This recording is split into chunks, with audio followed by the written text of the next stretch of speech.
Okay, you've got your draft questions. You've considered can people understand them. Now the next question is, well, can they answer them? Well, of course they can answer them. I've asked them can. Well, it's not as simple as that. Are they in a position to know? Do they have the information? Are they in a position to know? It could be that you've asked them and they don't know. It could be that you've asked them a question that's too far back in the past for them to remember accurately. It's also possible that you're asking something that is kind of trivial, really. Sometimes you're asking for things that are quite esoteric. We'll go through some examples of those. But the problem is that if you ask people these things, they will try to answer, and you're not going to know that they couldn't really answer anyway. They'll bend the question to try and answer it. So examples of this, one question that I came across, or one hypothesis, was that SOA, so service-oriented architecture applications, are faster to develop. Well, maybe, but faster than what? And how are you going to measure fast? Do they have the data, and is the data comparable? Whenever you're developing a service-oriented application, how are you going to compare that to not developing a service-oriented application? Are you going to develop it once with one team and then develop it another time with another team and compare it?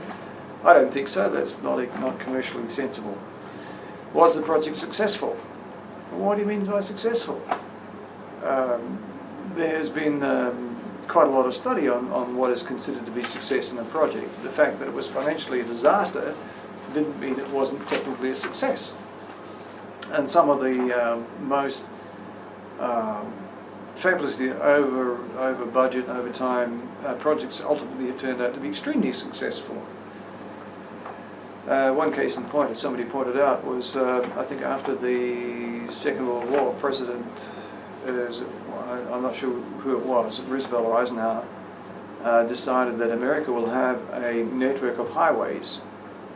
And this sprung out of the idea that America should be able to transport its troops and armaments anywhere to anywhere within the United States, and for that they needed a highway network. So the launch project was supposed to last 5 years or something like that, and it took a lot longer, but did provide the US with this great big highway network, which is a pretty fabulous network.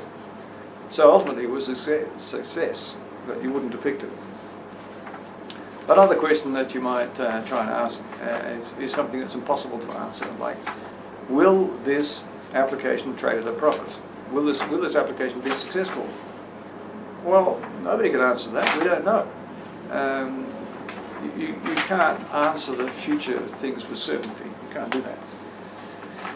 Or asking somebody to compare, asking somebody about something that happened 20 years ago. Not everybody can remember, and not everybody can remember accurately. And they might claim to, but there's a certain amount of evidence they don't.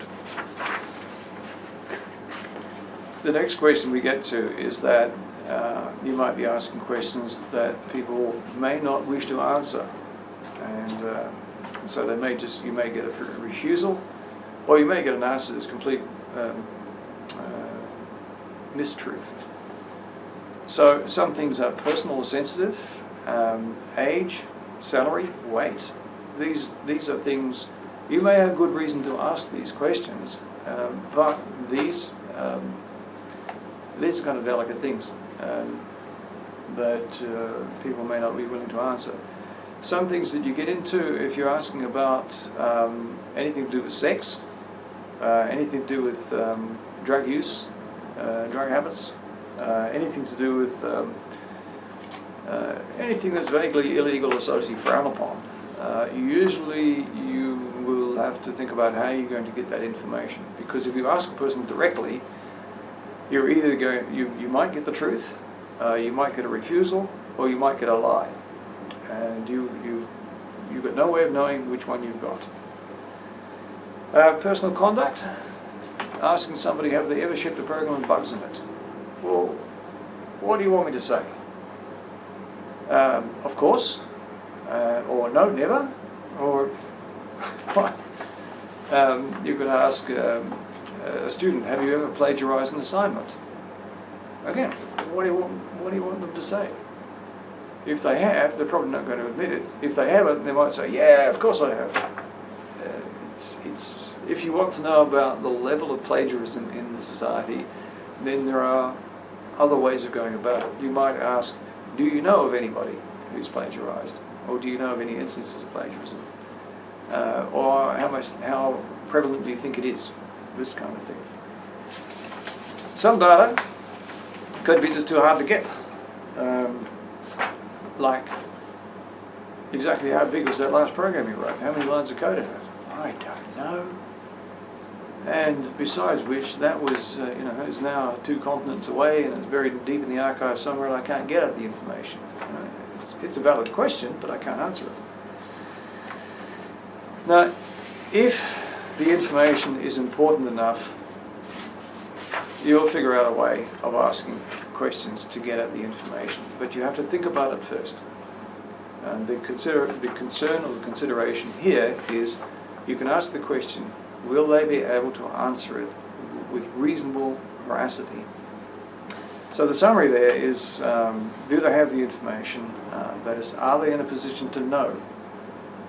Few people can remember things long past, few people know trivial information, and few people know esoteric information.